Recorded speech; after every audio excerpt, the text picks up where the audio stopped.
उत्तर प्रदेश का एक छोटा सा गांव गंगासर, जहां मिट्टी की सड़कों पर अब भी पगजाप सुनाई देती है और बिजली आज भी भरोसे की चीज नहीं है। आज की रात औरों से अलग, पूरा गांव अंधेरे में डूबा था।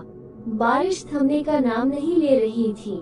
लोग अपने अपने घरों में दिया और लालटेन जलाने लगे और इसी अंधेरी बारिश में गांव के कोने में एक पुरानी झोपड़ी के नीचे 4 बच्चे जमा हैं।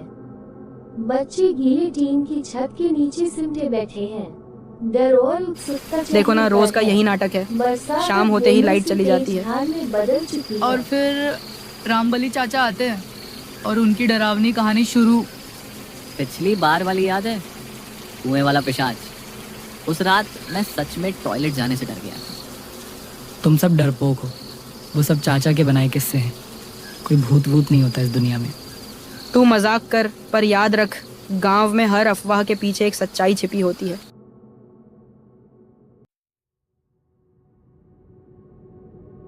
और तभी दूर से आती टॉर्च की हल्की रोशनी दिखती है। बुजुर्ग लेकिन मजबूत, कंधे पर भीगा हुआ गमछा और हाथ में पुराना टॉर्च। ये थे रामबली चाचा, गांव के सबसे बुजुर्ग डाकिया, जिनके पास हर गांव का किस्सा होता। उन्हें देखकर चारों बच्चे उठ खड़े हुए।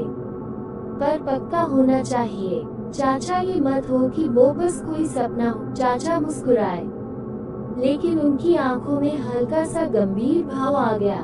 वो धीरे से बैठ गए, डी किलो के पास चेहरा किया और बोले।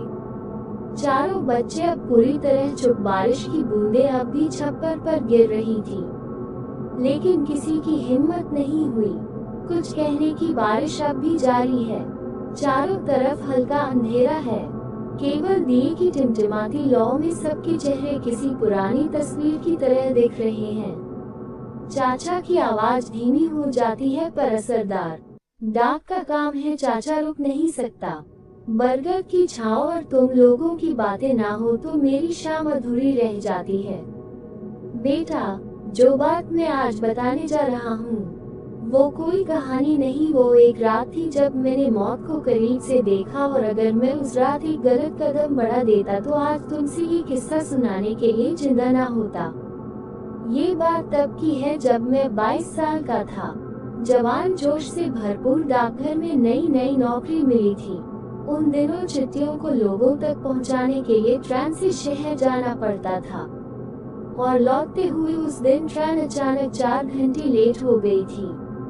मुझे पता था अगली सुबह गांव में पुराने ठाकुर साहब का 13वीं संस्कार था और मेरी ड्यूटी थी कि उनके बेटे की सरकारी मनी और नगर समय पर पहुंचे।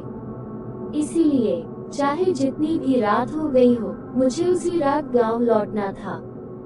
जब ट्रेन से उतरा तो स्टेशन पूरी तरह सुनसान था। केवल एक पुराना चौकीदार जो कसते हुए अपनी कुर्सी पर झुका बैठा था। उसने पूछा था। मैंने मुस्कुराकर जवाब दिया। उसने धीरे से सिर हिलाया और बोला। उस समय उसकी बात का मतलब नहीं समझा, लेकिन अब समझता हूँ। जैसे ही स्टेशन से बाहर निकला, हवा की रफ्तार तेज हो चुकी थी। ऐसा लग रहा था जैसे किसी ने पूरे जंगल को झकझोर दिया हो। आसमान में बिजली बार बार कौंध रही थी और हर बार एक पल को दिन जैसा उजाला होता, फिर अंधेरा और गाढ़ा लगने लगता। स्टेशन से गांव की दूरी ज्यादा नहीं थी, लेकिन रात के उसे पहर, रात का वो रास्ता किसी शमशान से कम नहीं लग रहा था। दोनों ओर सिर्फ थे खेत और कीचड़ ही कीचड़, और उसे कीचड़ पर चलते हुए मेरे पैर के चलने की आवाज और हर चलने के साथ पानी मेरे घुटनों तक आ रहा था। फिर चारों ओर से कूटों और सियार की आवाज आने लगी। ऐसा लग रहा था जैसे कि कोई मुझे देख रहा है और मैं उसे नहीं देख पा रहा था। फिर मैं आगे की ओर बढ़ा, डरावनी आवाज तेज होने लगी। मैं जैसे ही आगे बढ़ा तो मुझे एक महिला दिखाई दी और मैंने सोचा इसी गांव की होगी, यहाँ बारिश में फंस गई होगी। मैंने पूछा, बहन जी कहाँ जा रही हो इतनी बारिश में? उसने सिर उठाया और मेरी तरफ देखते हुए बोली, आप कुप्पा जा रहे हैं ना? मैंने बोला हाँ। वह बोली, मैं भी उसी तरफ जा रही हूँ, साथ चले। और हम दोनों एक साथ आगे की तरफ चल दिए और चलते चलते एक जगह रुकते हुए महिला ने पेड़ों की तरफ इशारा करते हुए कहा, कि वह मेरी छतरी गिर गई है, क्या आप उसे उठा देंगे? तो मैंने देखा कि वहाँ पर कोई भी छतरी दिखाई नहीं दे रही थी, क्योंकि कोई छतरी गिरी हुई होती तो दिखाई दे देती। फिर मैं बोला वहाँ तो कोई छतरी नहीं है। फिर वो मुस्कुराए और उसकी अजीब सी थी मुस्कान, वह हंसते हुए अपने असली रूप में आ गई और उड़ते हुए उसे देखकर आश्चर्यचकित हो गया। वह अब औरत नहीं रही, वह एक चुड़ैल बन गई थी। उसका चेहरा और उसका शरीर कोई इंसान नहीं था। वहाँ मैं 1 मिनट भी नहीं ठहर पाया और वहाँ से मैं दौड़ लगाई और मुझे जैसे लग रहा था कि कोई मेरा पीछा कर रहा है। मेरे पर रुकने के नाम नहीं ले रहे थे। पास से भरा हुआ रास्ता था और रात के समय मुझे कुछ नहीं दिखाई दे रहा था। मैं बस के रास्ते से जैसे ही आगे बढ़ा, मुझे एक कुटिया दिखाई थी और मैं जैसे तैसे उसके अंदर घुस गया और दरवाजा जोर से बंद कर लिया। मैं पूरी रात इस कुटिया में रहा और बाहर से डरावनी और बारिश की आवाज आती रही।